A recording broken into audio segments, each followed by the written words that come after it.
Today we're going to go through the disassembly procedure for the new Glock Model 42 and 380.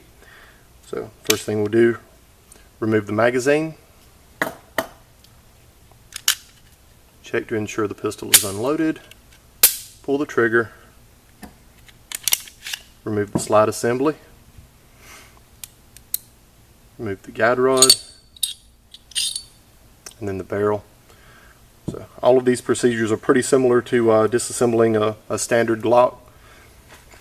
The new Model 42 is a 2-pin gun instead of a 3-pin gun, so you don't have the third pin up here. So we'll go ahead and pull the bottom end apart on it. Rear pin, front pin,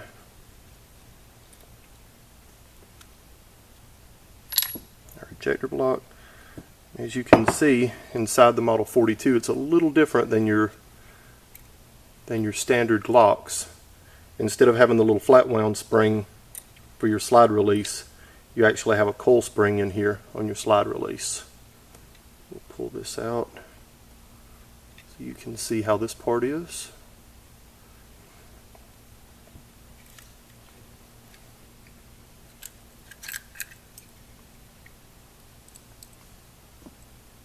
Here's your trigger assembly.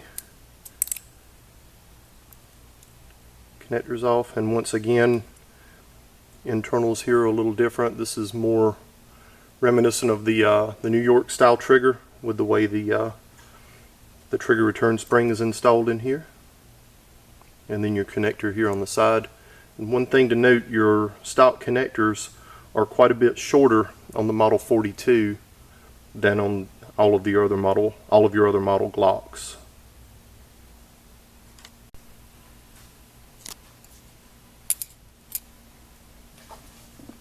Alright guys, so here we have the new Model 42 connector, and this is a standard Glock connector. You can see my magnet sticks to it.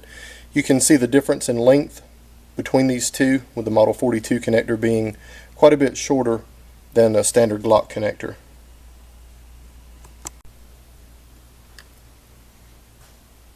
Alright guys, as you can see with the ejector housing for the Model 42, there's a little hook piece here on your trigger return spring.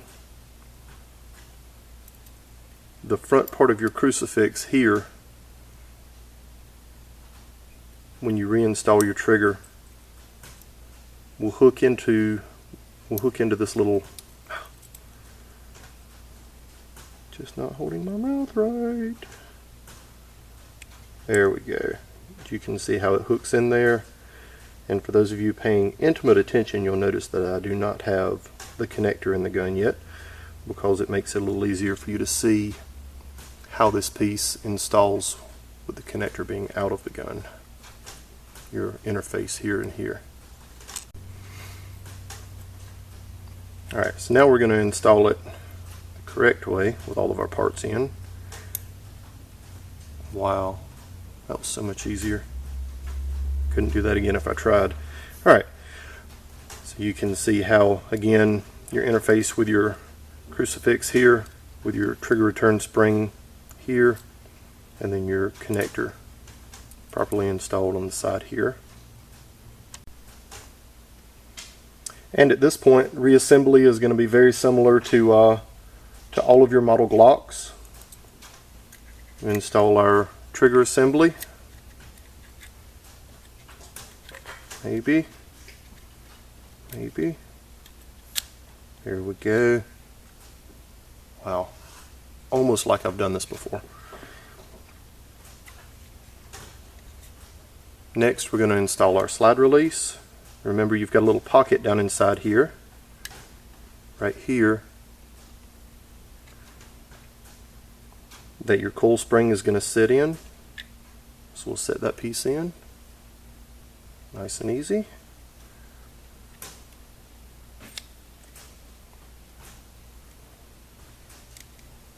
And then from here, it's just installing our pins.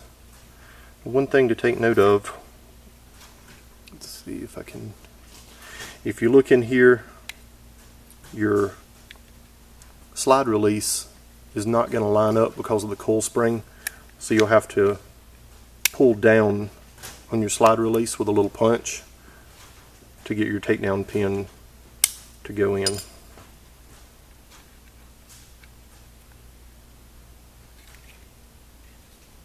There's our bottom end put together. And the top end is all traditional Glock, Gen 4 2-piece guide rod. Sorry, I think I threw up in my mouth a little bit.